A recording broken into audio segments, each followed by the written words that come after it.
미가라고 하는 선지자는 남유다 왕국, 특별히 히스기야 때까지 활약한 선지자였습니다. 그래서 활약 시기가 유명한 선지자 이사야와 겹치는 그런 선지자인데, 이사야는 태생이 왕족이라 왕궁에 쉽게 드나들면서 인군들과 자유롭게 대화를 하는 장면이 나옵니다. 그런데 미가는 그렇지 않았던 것 같아요.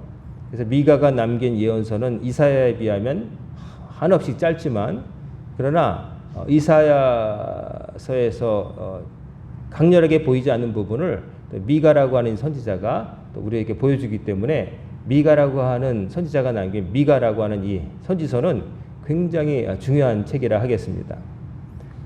미가 선지자가 한 예언의 특징 중에 하나는 이스라엘의 종교적 타락과 더불어서 사회적인 타락도 함께 지적했다는 겁니다.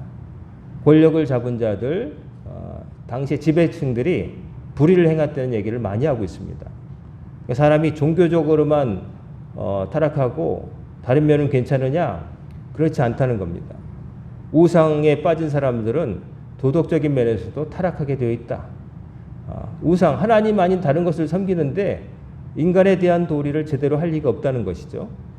권력을 탐하고 부를 탐하고, 그래서 공정한 경쟁 질서를 파괴하고 자기들의 기득권을 수호하려고 하고, 그런 일들이 이제 벌어졌다는 것을 미가는 이야기하고 있는 것이죠. 미가라고 하는 사람의 이름은 뜻이 하나님과 같은 이가 누구냐, 이런 뜻입니다. 누가 하나님과 같으냐. 이 말은 뭐냐면은 하나님께 비견할 만한 존재는 없다는 거죠. 다르게 말하면 하나님이 최고시다라는 뜻이 미가란 선지자의 말이 되겠습니다. 이름도 이렇게 지었지만 그러나 그 삶 자체가 하나님이 최고시라는 것, 우리 위에 하나님 계시다는 것을 선포한 선지자가 바로 미가라고 하겠죠. 오늘 본문 말씀을 보면 하나님께 우리가 나아가는 인간이 하나님께 뭔가를 드리는데 무엇을 가지고 나아가야 하나님 기뻐하실까? 이런 고민에 대한 질문과 답입니다. 종교를 가지고 있다면 자기가 섬기는 종교의 신, 최상위 존재에게 드리는 것, 자기가 가진 소중한 것을 바치는 것, 이거는 공통적이잖아요. 뭐 어떤 종교를 막론하고 자기가 섬기는 최고의 존재에게 받은 은혜에 감사하며 또 받을 은혜를 소망하며 자기의 소망을 가지고 나아가는 거죠. 최고의 것으로 가지고 나가서 그 존재의 은혜에 맞는 모습으로 섬기는 것이죠. 그게 당연한 도리인 거죠. 그러기 위해서 예로부터 이제 여러 가지 공통적인 것들이 있었죠. 이를테면 이스라엘 백성 같은 경우에 하나님께 제사를 드렸죠. 구약 시대에 하나님께 제사를 드렸습니다. 하나님 앞에 나갈 때 짐승, 소나 양이나 염소, 또 나중에 신약 시대 되면 돈 없는 사람은 비둘기도 바치고 또 곡식도 바쳤습니다. 유목민이었기 때문에 양이나 소나 염소를 바쳤죠. 유목민에게 양이나 소나 염소는 뭡니까? 단순히 가축이 아니라 생존의 뿌리예요. 오늘날도 아직 유목 생활을 하는 사람들 보면은 저 몽골 깊숙한 곳 혹은 저 에스키모 이런 유목민들을 그 생활을 하시는 분들 보면 중동에도 있고요. 베두인 족속들 보면은 뭐 농사지을 수 있는 땅도 없고 뭐 내 거다 하고 하는 개념이 없죠. 풀 있는 곳에 짐승 데리고 가서 풀을 먹이고 그 먹인 짐승에게서 모든 것을 다 얻는 거예요. 요즘은 다큐멘터리를 보니까 저 툰드라 지역에 사는 그런 유목민들도 그 먹을 때 텐트 안에서 먹을 때 여러 가지 그 공장에서 만든 것들, 캔으로 된 과일이나 또 뭐 그 기타 조미료 이런 것들을 다 먹지만은 옛날에는 그런 거 없이 살았거든요. 근데 거기서 다 해결을 했어요. 그 추운 데서 어떻게 살았을까? 그 동물의 가죽으로 텐트를 만들었어요. 그리고 옷과 장갑과 또 신발을 만들었어요. 그리고 또 그 동물들의 배설물을 말려서 연료로 사용했어요. 그리고 짐승들의 고기를 먹었어요. 근데 고기만 먹고 사람이 살 수 없잖아요. 풀을 먹어야죠. 비타민을 먹어야 되는데 그럼 어떻게 했느냐? 그 풀을 뜯어먹은 동물의 내장에 남은 그 소화되다 많은 찌꺼기에서 이 사람이 직접 먹으면 소화도 안 되지만 그 양이나 소는 소화를 시킬 수 있으니까 소화되다만 거기서 해서 비타민 같은 거 채소를 먹어야지만 섭취할 수 있는 걸 거기서 또 섭취를 한 거예요. 그러니까 거기서 고기도 얻었죠, 옷도 얻었죠, 텐트도 얻었죠, 비타민도 얻었죠, 또 우유, 또 치즈, 뭐 다 얻는 거예요. 다 거기서 산 거죠. 그러므로 그것을 바친다는 거는 자기들의 삶 목줄을 틀어주고 있는 중요한 것을 누구에게 바쳐요? 신에게 바친다는 거죠. 그걸 바칠 정도면 뭡니까? 온 삶을 거기에 의지하는 것이고 그분이 나의 모든 것이라고 인정하는 거죠. 그래서 그들은 소와 양과 또 뭐 비둘기나 뭐 염소를 바친 거고, 그 다음에 가나안 땅에 들어가서는 이제 정착 생활을 하게 되죠. 지파별로 제비 뽑아서 내 땅을 가지고 우리 지파 땅, 우리 가문 땅이라고 받아서 사니까 뭐 유목을 하면서 많이 돌아다닐 필요가 없어요. 그러다 보니까 한 곳에 살아야 되니까 이제 작물을 심게 되는 거죠. 그래서 거기서 밀을 수확하고 보리를 수확하고 이러다 보니까 이제 곡식을 또 만들어서 곡식으로 찧어서 빵을 만들어 갖고 그걸 또 하나님께 드리게 됐죠. 그걸 소제라고 하죠. 곡식으로 드리는 제사. 나머지 번제나 화목제나 속건제나 속죄제 기타 거기에는 다 불에 태워 구워서 바치는 그런 고기들이 있었고 또 소제도 있었고 또 부어 바치는 전제라고 해서 포도주 같은 것을 또 이제 부어서 바치기도 했죠. 그러니까 바치는 어떤 그 사물이나 뭐 이런 것들은 조금 달랐을지언정 제일 중요한 걸 바쳤다는 걸 알 수가 있죠. 먹는 거니까요. 생명과 직결된 것을 나누어서 하나님께 드렸던 것이죠. 제가 교육전도사로 처음 신학대학원 들어가서 이제 교육전도사가 돼가지고 이제 교회에서 봉사를 하는데 청년부에서부터 고등부, 중등부, 또 유년부, 초등부, 더 나아가서 유치부까지 이제 들어가서 설교를 해야 돼요. 근데 제일 난감한 게 유치부입니다. 쬐끄만 아이들, 학교도 들어가지 않은 아이들한테 설교한다는 게 굉장히 어렵습니다. 그래도 초등학교만 들어가더라도 뭘 알아서 얘기하면 그런 대로 따라오는데 이 꼬맹이들 앞에서 설교한다는 건 정말 그거 시키면은 선생님들 다 싫어해요. 베테랑 선생님들 거기는 들어가기 싫다고 그래요. 근데 이제 저는 전도사니까 들어가죠. 들어가는데 어느 날 쬐끄만 애가 저한테 그러는 거예요. 쬐끄만 애들은 전도사님이 설교해도 중간에 막 질문도 하잖아요. 갑자기 그러는 거예요. 전도사님, 질문이 있대요. 쬐끄만 게. 그래서 뭐냐? 그랬더니 하나님은요, 그래, 양 죽이는 거 좋아하세요? 딱 그러는 거예요. 자기는 양이 불쌍한데 하나님은 왜 양 죽이는 거 좋아하냐고. 무슨 소리야? 그랬더니 우리 엄마가 그러는데 엄마가 신학교 출신이에요. 아이들한테 조기 교육도 시켰나 봐요. 하나님께 이러이러한 제사를 지냈다고 막 이제 자세하게 설명을 했나 봐요. 쬐끄만 애한테. 양을 이제 각을 떠서 이렇게 배를 가르고 뭐 이런 얘기를 했나 봐요. 그러니까 애가 끔찍해가지고 하나님이 그런 거 좋아하시냐고 저한테 묻는 거였어요. 참 그때 어떻게 대답했는지 잘 기억도 안 나요. 막 정말 설교 중간에 훅 하고 들어와서 어떻게 수습했는지 잘 모르겠는데 그 여러분도 한번 생각해 보세요. 하나님이 그러면 양 고기를 특별히 좋아하실까? 소고기를 좋아하실까? 투 플러스 한우를 좋아하실까? 성경에 보면 흠없는 것으로 바치라고 하셨는데 양도 냄새 안 나는 것 그리고 특별히 또 지방을 좋아하시나? 성경에 보면은 하나님께 바칠 것 중에 그 짐승의 배에 있는 그 장에 붙어 있는 그 지방을 태워 바치라는 거예요. 사람 절대로 먹지 말고. 왜냐하면 태울 때 고소한 그 지방이 탈 때 여러분 좋아하는 고기 냄새가 거기서 나거든요.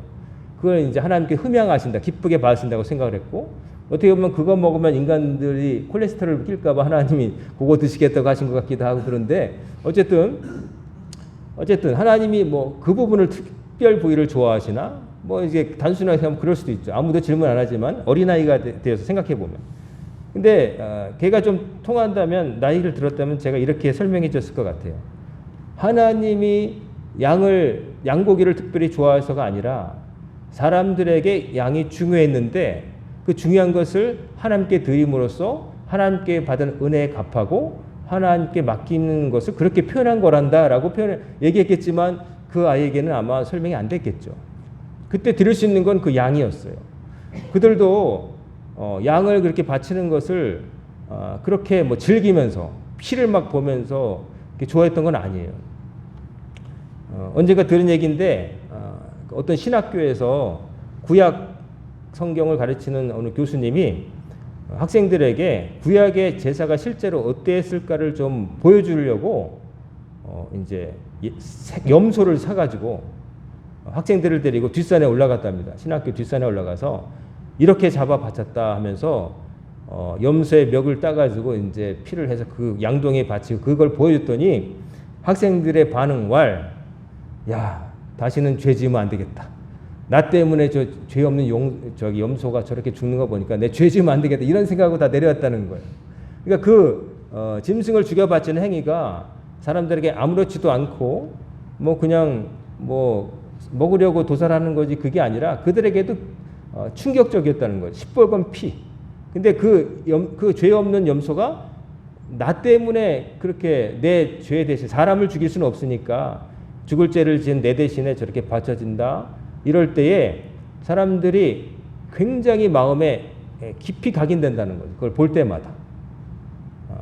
죄 지으면 안 되겠구나. 그 피비린내를 맡으면서, 시뻘건 피를 맡으면서. 근데 문제는 뭐냐면 그게 반복되면서 나중에 그게 어떻게 보면은 습관처럼 되면서 사람들의 마음속에 그게 그냥 형식으로만 남고 그 의미에 대한 것들이 사라지고 만 것이죠. 이번에도 하나 바치는 거야. 처음 봤을 땐 충격이고 두 번 봤을 때까지도 좀 그렇지만 이게 한 수십 번 보면은 이번에 작년에 한 것처럼 그렇게 하는 거야. 이렇게 된다는 거예요, 사람이. 자극이 반복되면 그게 자극이 안 되거든요. 똑같은 자극을 사람이 받게 되면 처음에는 놀랍고 막 반응하지만 그게 무수히 반복되면 사람이 무감각해져요. 우리 사람의 살도 어느 부분이 자꾸 마찰이 되고 이렇게 눌림을 받으면 군살이 생겨가지고 나중에는 아프지도 않고 느낌이 없는 것처럼 어떤 것이 수없이 반복되다 보면 처음에 받았던 그 감흥이 사라지고 의미는 사라지고 겉 껍데기만 남게 되는 것이죠. 우리가 늘 반복하는 것에 실증을 내고 때로는 거기에서 어떤 의미를 잘 못 찾게 되는 게 그렇습니다. 인간이 좀 그렇습니다. 자꾸 반복되면 그 의미를 자꾸 잊어버려요. 퇴색해버려요. 우리가 예배를 드리는데 우리가 평상시에 이렇게 자유롭게 드리는 예배를 드리는 것과 내가 어떠한 이유로 예배를 드릴 수 없는 어떤 어려움이나 환경 속에 있다가 비로소 어느 날 새롭게 예배 드릴 때 느낌이 다른 거예요. 사람이 또 그래요. 아팠다가 낫게 돼서 교회에 나왔다든지 아니면 청년이 군대에 가서 고참들 눈치 보다가 초코파이 하나에 이끌려서 교회에 왔는데 거기서 들려주는 찬송이 밖에서는 듣지도 않았던 옛날 복음성가 내가 세상에서 방황할 때 주님을 몰랐네 할 때 눈물과 콧물이 쏟아지는 거. 왜 그럴까요?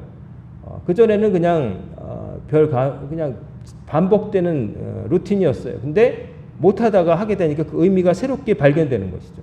자기의 상황에 따라서. 사람이 좀 그렇습니다. 때로는 무언가 나에게 주어지는 것 자체가 달라서가 아니라 그걸 받는 내가 달라졌기 때문에 다르게 반응하는 거예요. 음식은 똑같은데 내가 가는 단골집 식당은 똑같은데 어느 날은 맛있고 어느 날은 맛이 없을 수 있어요. 그때는 주방장이 바뀌었을 수도 있지만 똑같은 주방장이 똑같은 레시피를 가지고 만들었어도 내가 어느 날은 정말 맛있다. 근데 어느 날은 별론데 하는 것은 나에게 변화가 있기 때문이에요. 내가 배가 안 고팠다든지 내가 비슷한 음식을 얼마 전에 먹었다든지 뭐 이런 것들에 의해서 내가 그것이 값어치나 질과 상관없이 내가 그때그때 다르기 때문에 다가온 의미가 다른 것이죠. 그래서 우리는 항상 무엇부터 봐야 되냐면은 바깥에 있는 게 아니라 나를 먼저 봐야 돼요. 내가 하나님 앞에 어떤 마음으로 오늘 예배에 나왔는가. 오늘 나는 주님께 어떤 마음 자세로 주님 앞에 나왔는가. 나를 살펴야 돼요. 남의 옷차림이나 교회의 어떤 뭐 온도라든지 데코레이션이라든지 음식이라든지 다른 사람들이 아니라 하나님 앞에 나아가는 나를 먼저 살피고 와야 돼요. 우리 교회 앞에 예배당 앞에 여러분 거울이 있을 거예요. 그 거울은 벽이 비었기 때문에 허전해서 붙인 게 아니라 하나님 앞에 들어올 때 자기의 겉매무새를 잘 살핌과 동시에 여러분 자신을 한번 쳐다보고 들어오라는 이야기예요. 주님 앞에 나오면서 나는 무엇으로 주님 앞에 나왔는가를 한번 생각하고 들어오시라는 거죠. 한 발자국 멈춰서. 우리는 밖에 있는 것을 놓고 등급을 매기고 이렇다 저렇다 말하기 좋아하지만 실은 그걸 등급을 매기고 평가를 하고 내가 손님처럼 말하는 것은 뭐냐면은 아직 나에 대한 나를 먼저 살피지 않았다는 거예요. 오늘 나는 어떠한가? 나의 상태는 어떠한가?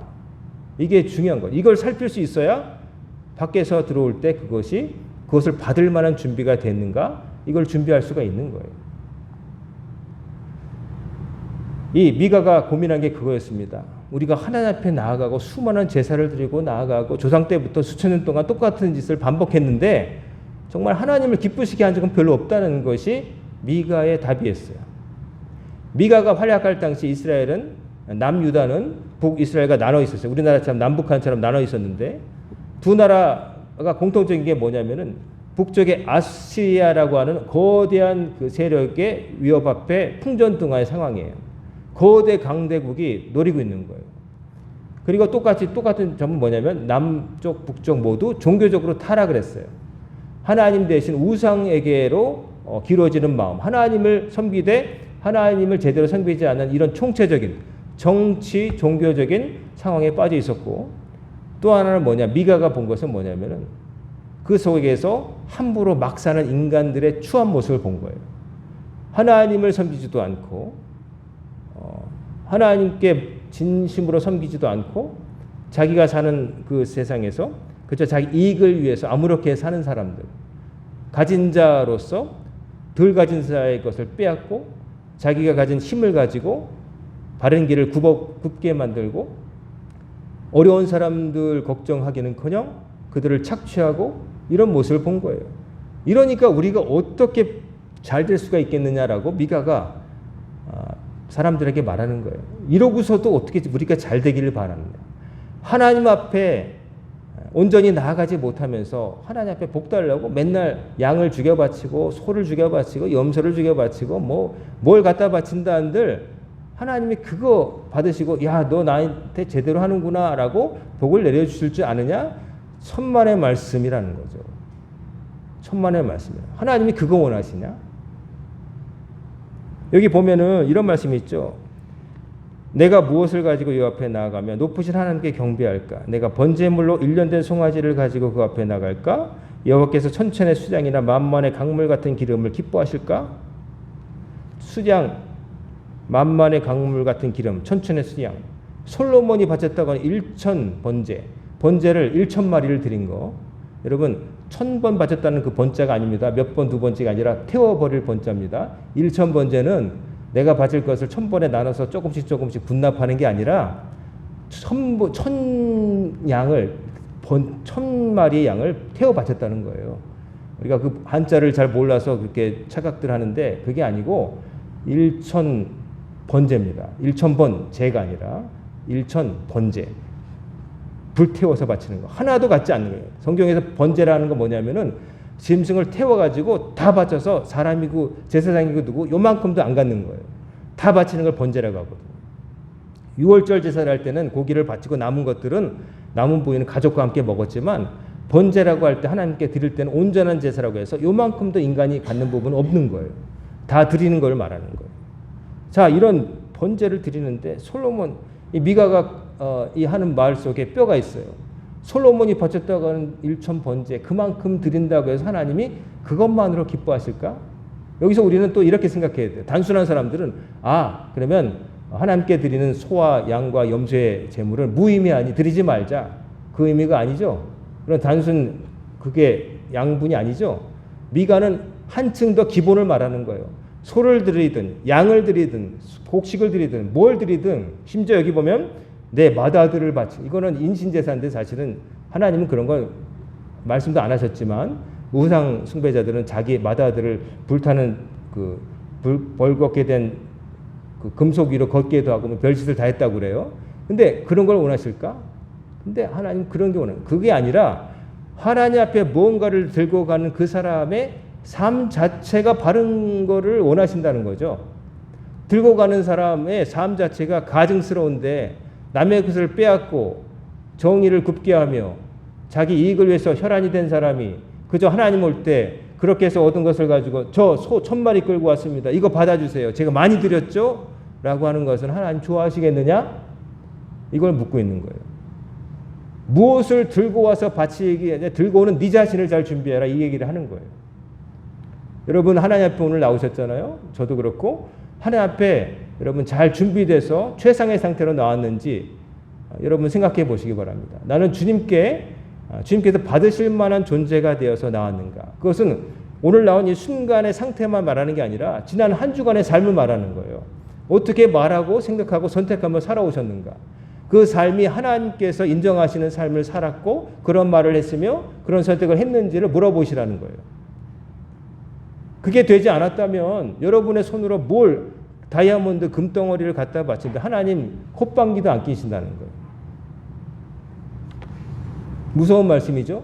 하나님 앞에 그저 내가 가진 것으로 그냥 가진 것을 드리지 않는 인색한 사람도 많지만 설사 귀한 것을 드린다고 사람들이 귀하다고 하는 것을 드린다 할지라도 바치는 그 사람 자체가 하나님께서 받으실 만한 인격과 심령과 행동을 하지 않았다면 그 손으로 들고 오는 모든 것들은 속되고 하나님께서 1도 신경 안 쓰는 것이 된다고 하는 거예요.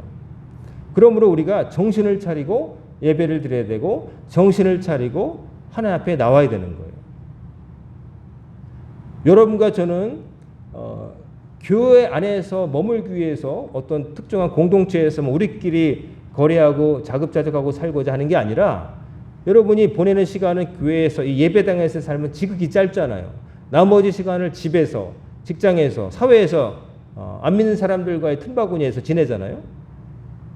교회에 왔을 때만 우리가 하나님 앞에 섬기는 사람이 되는 게 아니라 하나님 원하신 거는 밖에서도 교회에서와 똑같이 하나님 앞에서 똑같이 살기를 원하신다는 거예요. 그저 여기 온 요 순간 어느 한 시점에서의 그 순간이 아니라 삶 전체를 과정을 다 보신다는 거예요. 그러므로 우리가 대충 살 구간은 한 군데도 없는 거예요. 살아 숨 쉬는 동안이 다 하나님께서 보고 들으시는 순간이니까. 그렇기 때문에 신앙생활이 쉬운 게 아닙니다. 대충 할 수 있는 게 아닙니다. 사람은 대충 해서 그 앞에서 속일 수 있지만 하나님의 불꽃 같은 눈동자는 속일 수 없기 때문에 두렵고 경외해야 될 뿐이고 우리가 정신을 차려야 되는 것이죠. 성경에 이런 말씀들이 있습니다. 하나님은 영이시니 예배하는 자가 신령과 진정으로 예배할지니라. 하나님 앞에 예배드리는 자는 정성을 다해서 정말 자기의 정성을 다해서 진정한 마음을 가지고 예배드려야 된다는 거죠. 마음을 다해서. 예배를 드릴 때 정성을 다해서.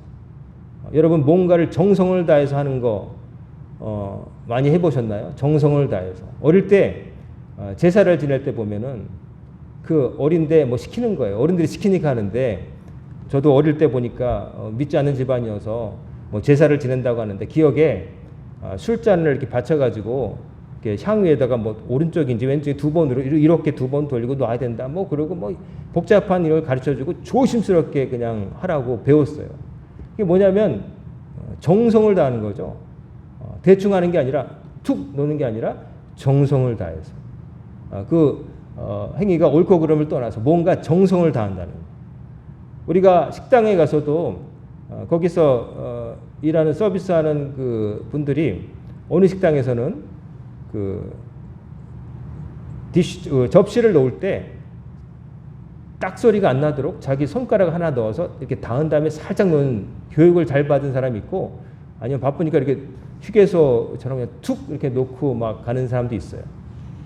상황에 따라서 다른 거지만 우리가 하나님 앞에 나갈 때 그 손님에게 접시에 땡 하는 소리가 안 들리도록 접시 밑에 내 손가락을 하나 더 넣어서 먼저 닿게 한 다음에 살짝 놓는 그런 마음, 그런 정성, 그런 자세. 하나님 앞에 그런 마음으로 살아가는 거죠. 그리고 하나님 앞에 나와서 예배드리는 이런 종교적인 행위 말고도 여러분이 밖에 나가서 살아갈 때 마음 씀씀이, 말 뻔세, 여러분의 행동 거지, 이런 매너들 이것들이 다 하나님 믿는 사람 다워야 된다는 거예요. 그게 안 되고서 교회 왔을 때만 눈물 조금 흘리고 뭐 한다 그러고 뭐 왔다 갔다 분주하게 움직이고 그리고 나가서는 전혀 상관없는 사람 살면 그거 무의미하는 거예요. 그거는 하나님 앞에 신용하는 거예요. 교회 안에서조차 그것도 안 하는 사람들이 많지만은 그러나 교회 안에서 열심히 한다고 하더라도 그 나머지의 삶 가운데 밖에 나가의 삶이 그렇지 못하면 그것도 사실은 하나의 위선이 되는 것이죠. 여기서와 밖이 똑같아야 됩니다. 여러분이 하나님 앞에 늘 살고 있기 때문이죠. 여기 저기 나누지만 사실은 하나님께 분할된 공간은 없습니다. 하나님께는 다 유리상자죠. 그러므로 여러분은 하나님 앞에서 늘 살고 있는 거예요. 교회에서만 사는 것도 아니고 사회에서만 사는 게 아니라 그냥 하나님 지으신 세상 앞에서 사는 거예요. 그래서 하나님 앞에 나아갈 때 무엇을 가지고 갈까? 뭐 이런 걸 바칠까 고민하다가 결국 답을 주죠. 사람아, 주께서 선한 것이 무엇임을 내게 보이셨다. 사람아, 이걸 가지고 바칠까 저걸 바칠까 뭐 고민하는데 하나님이 이미 다 알려주셨다. 뭐가 선한 것인지 하나님 좋아하시는 건지 다 밝혀주셨다. 뭐냐면은 여호와께서 네게 구하시는 것은 오직 정의를 행하며 인자를 사랑하며 겸손하게 네 하나님과 함께 행하는 것이 아니냐. 답이 나왔습니다. 정의를 굽게 하지 말라. 여러분 정의를 행해야 됩니다. 정의는 뭡니까? 옳고 그름에 따라서 오른쪽을 택하는 결단입니다. 이익을 쫓는 게 아니에요. 요즘 의료계 파업 때문에 병원 가시기 힘드시죠. 여러 가지 이유가 있는데 그것 때문에 그런지 모르지만 몇 년 전에 그와 비슷한 상황이 빚어진 그 상황을 묘사한 드라마가 있더라고요. 그러니까 그걸 다시 재조명하면서 사람들이 다시 보여주는데 거기 보니까 그 어느 이제 가상의 큰 대기업이 인수한 병원에 이제 한 의사가 이제 그런 말을 하는 거죠. 위로부터 병원에 수익을 내라고 지시가 내려왔는데 성과급을 주겠다. 즉 의사가 얼마나 많은 환자를 유치하고 그 환자에게 병원비를 지불하게 해야 했는지 의료 서비스를 받게 했는지에 따라서 그 의사에게 주는 페이가 달라지게 하겠다. 어떻게 생각하면 자본주의에서 너무나 당연한 거죠. 많이 벌어오는 사람에게 연봉 많이 주겠다라는 거잖아요. 근데 그 의사가 그러는 거죠. 그 제도가 시행된 다음에 다른 곳에서 그걸 봤는데 처음에는 사람을 살리는 것이 옳다고 해서 의사가 된 사람이 이 사람을 살려야 되느냐 말아야 되느냐를 놓고 살리는 것이 맞다고 했던 의사가 성과급 제도가 들어온 다음에는 이 사람을 살리는 게 이득이 될까 아니 이득이 안 될까를 생각하는 의사로 변했고 나중에 그 제도가 사라진 뒤에도 다시 돌아오지 못하더라.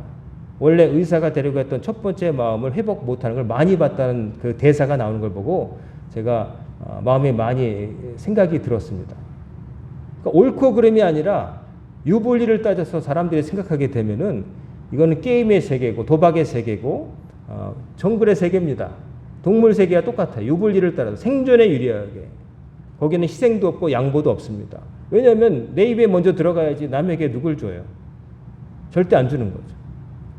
정의라는 것은 그런 게 아닙니다.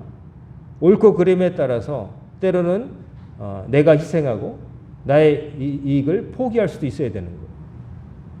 옳은 것이 무엇이냐에 따라서 때로 내가 손해를 보더라도 피해를 보더라도 이게 옳다라고 생각하고 따를 수 있는 용기가 필요한 거예요. 그 다음에 정의를 행하는 것을 하나님 원하시고 인자를 사랑하며 인자를 사랑하는 이 인자는 자비인데 두 가지로 해석할 수 있죠. 하나님의 인자심을 사모하는 삶이 될 수 있고 내가 그 인자를 사람들에게 베풀기를 즐겨하는 것. 즉 너그러운 사람. 여기는 아마 후자의 의미가 크겠죠. 사람들과 사람 사이에서 인자하게 너그럽게 관용을 베풀며 사는 것. 그냥 나는 요만큼도 손해 못 봐. 당신이 차 빼. 나는 못 움직여. 노래 보면서 좁은 길에서 노래 보는 그런 삶이 아니라는 거죠. 저 사람 운전 못하나 보다. 그럴까 봐 걱정되나 보네. 내가 빠져줘야지. 급한가 보다. 한번 빠져주는 거. 이런 것들. 너그러운 거. 때로 신호등 앞에서 멍하게 있을 때 빵빵 1초도 안 돼 누르면서 멍청아 정신 차려라고 누르는 게 아니라 저 사람이 잠깐 내비게이션 보나 보네. 뭐 더 기다렸다가 정 안 되면 살짝 눌러줄까? 뭐 이런 거 해줄 수 있는 건데 보통 안 그러죠. 한 3초? 아니 3초도 아니 2초만 되면 빵 그래요. 요즘 보면 뒤에서 더우니까 그럴 수 있지만 그렇게 사는 거는 참 각박하지 않습니까? 여러분이 남에게 그럴 때뿐만 아니라 남이 여러분에게 그럴 때 참 서럽고 뭐 이 세상에 이런 생각 안 들겠습니까? 남이 잘못한 것에 대해서 그냥 막 그냥 물고 뜯고 막 자기는 자기도 그럴 때 있으면서 나 한 번도 안 그런 사람처럼 그러는 거. 그거는 인자를 사랑하는 게 아니라 인색한 거죠. 마음이 좁은 거죠. 평가하고 비난하고. 근데 하나님이 원하시는 겸손하게 하나님과 함께 행하는 것이다. 하나님과 나란히 가는 것이 아니냐. 하나님과 함께 행하는 건 뭐냐면 하나님 뜻대로 숨쉬고 살아가는 거예요. 하나님과 반대된 방향으로 가지 않고 하나님과 나란히. 하나님께서 옳다고 하신 방향이 내가 곧 지향하는 점이 되는 거예요. 그렇게 사는 것을 하나님이 원하신다는 거예요. 이거는 하나님이 뭐 제사를 원치 않고 그다 무의미하고 그렇다는 얘기 아니죠. 그런 거 이전에 있는 그 사람의 인격, 마음가짐, 하나님께 나오는 사람의 기본 자세를 말하는 거예요. 그게 되지 않은 상태에서 뭘 갖다 바친들 그게 의미가 있겠느냐. 이런 말씀이 있어요. 성경에. 잠언 28장 9절에 사람이 귀를 돌려 율법을 듣지 아니하면 그의 기도도 가증하니라. 사람이 하나님 말씀에 귀를 닫고서 지 멋대로 살면서 때로 자기가 아쉬운 점이 있을 때 나와가지고 하나님 어쩌고 저쩌고 막 이건 하나님 보실 때 가증스럽다.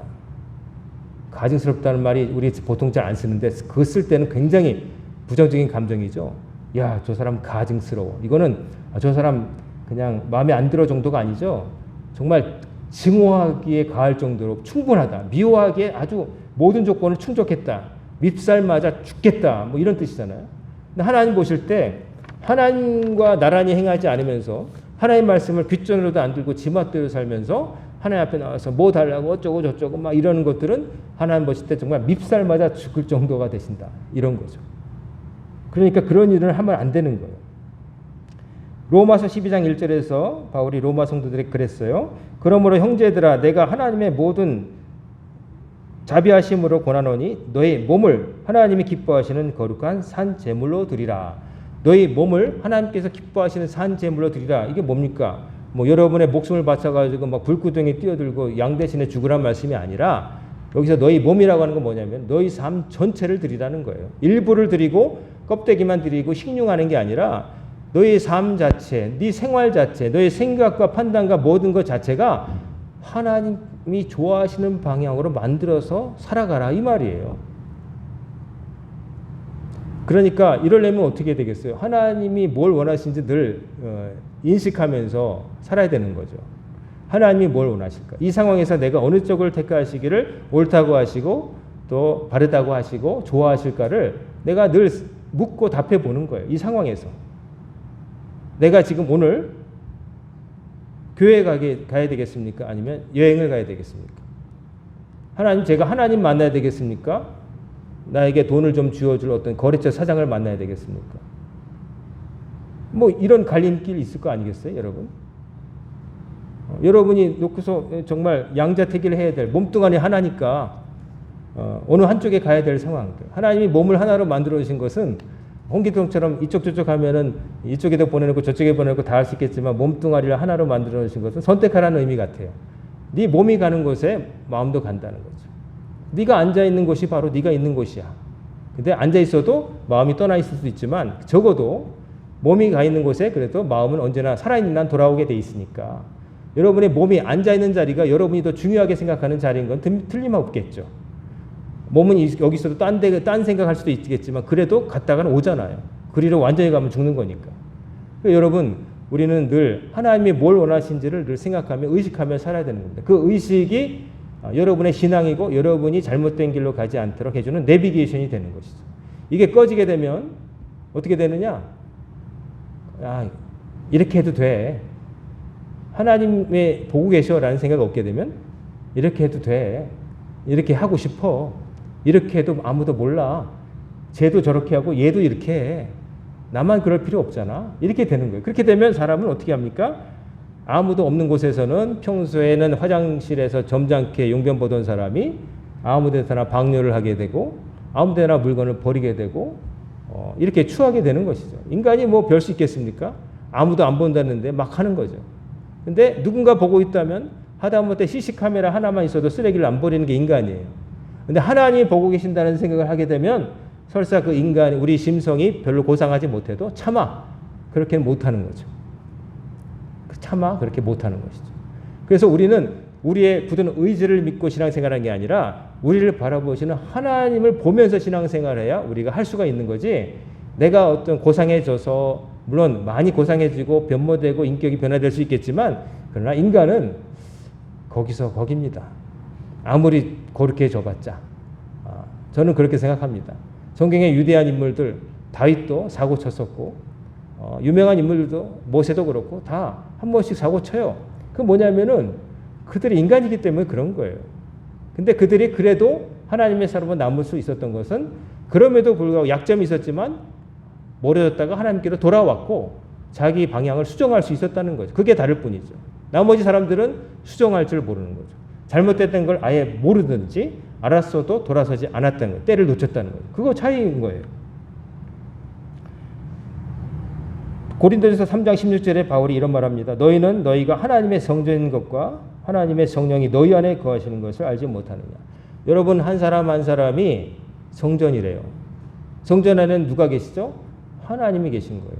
그러니까 여러분, 우리가 모인 예배당 건물에만 하나님 계신 게 아니라, 그게 중요한 게 아니라 예배당에 나오는 여러분들 마음속에 하나님이 모셔져 있어야 이게 예배당이 되는 거예요. 그런 마음이 없는 사람들이 모이면 여기는 창고도 사용될 수 있고, 뭐 노래 부르는 음악홀로도 사용될 수 있고, 연주실로도 활용될 수 있고, 뭐 의자 치우고 운동을 하면 탁구장으로도 사용될 수 있고, 다 그런 거예요. 건물의 공간의 용도는 모인 사람들의 목적에 따라 달라지는 거예요. 건물 자체가 그것을 위해서 지어진 게 아니라 그 건물에 온 사람들이 뭘 하고자 모이냐에 따라서 거룩한 것도 되고 추한 것도 되는 거예요. 여러분은 어떻게 하나님 앞에 나아가시려고 합니까? 무엇을 가지고 나아가려고 합니까? 무엇을 가지고 요 앞에 바라기는 다른 무엇이 아니라, 일단 제일 먼저 여러분 자신을 하나님께 온전히 드리시기를 주의 이름으로 축원합니다. 하나님이 뭘 원하시는지 여러분 모르지 않잖아요. 모른다면야 우리가 좀 면피할 수 있는 상황이지만 알잖아요. 말씀을 통해서 충분히 배웠고 양심을 통해서 알고 있어요. 그렇기 때문에 모른다고 발뺌할 수 있는 사람은 없습니다. 여러분과 저는 책임을 집니다. 하나님 앞에서. 부끄럽고 내가 이 정도인가 하는 자괴감이 들 때도 많지만, 그러나 그럼에도 불구하고 하나님은 자비로우시니 돌아가기만 하면 되는 거예요. 돌아가고 같은 잘못을 반복하지 않고 하나씩 좀 더 나아지는 거예요. 맨날 지다가 한 번 이기는 거, 그러다가 두 번 이기고, 세 번 이기고, 네 번 이기고, 그렇게 나아가는 거예요. 그리고 어느 순간에는 하나님께서 우리를 도우셔서 죽었다 깨어나도 10번밖에 못 이길 우리를 20번도 이기게 하시고 30번도 이기게 하시는 기적이 여러분과 저의 삶에 일어날 줄로 믿습니다. 오늘 예배드리는 우리 성도님들, 무엇을 가지고 하나님께 나갈까? 하나님 앞에 여러분 자신을 가지고 나가시고, 무엇보다도 하나님 앞에선 여러분 자신을 말씀 앞에 비춰보시고, 무엇보다 소중한 여러분 자신을 하나님 앞에 예쁘게 보이도록 잘 가꾸시고 하나님 앞에서 살아가시는, 하나님과 더불어 행하시는 여러분과 제가 되어서 한 명도 빠짐없이 하나님께 칭찬받고 아버지의 날에 꼴이 나게 되는 여러분의 저의 삶이 되기를 주의 이름으로 축원합니다. 아멘. 기도하겠습니다. 고마우신 아버지 하나님, 오늘도 저희들의 모습을 아버지 말씀 앞에 비춰보게 하심을 감사합니다. 하나님 앞에 나올 때 저희들이 정성을 다했는지, 하나님 원하신 모습으로 살아왔는지를 늘 살펴보게 하시고 되짚어보게 하시고, 그러지 못했다면 반성하게 하시고 회개하게 하시고 하나님께서 원하신 모습으로 나아가도록, 하나님과 동행하는 삶을 살 수 있도록 성령으로 인도하여 주옵소서. 예수님의 이름으로 간절히 기도드리옵나이다. 아멘.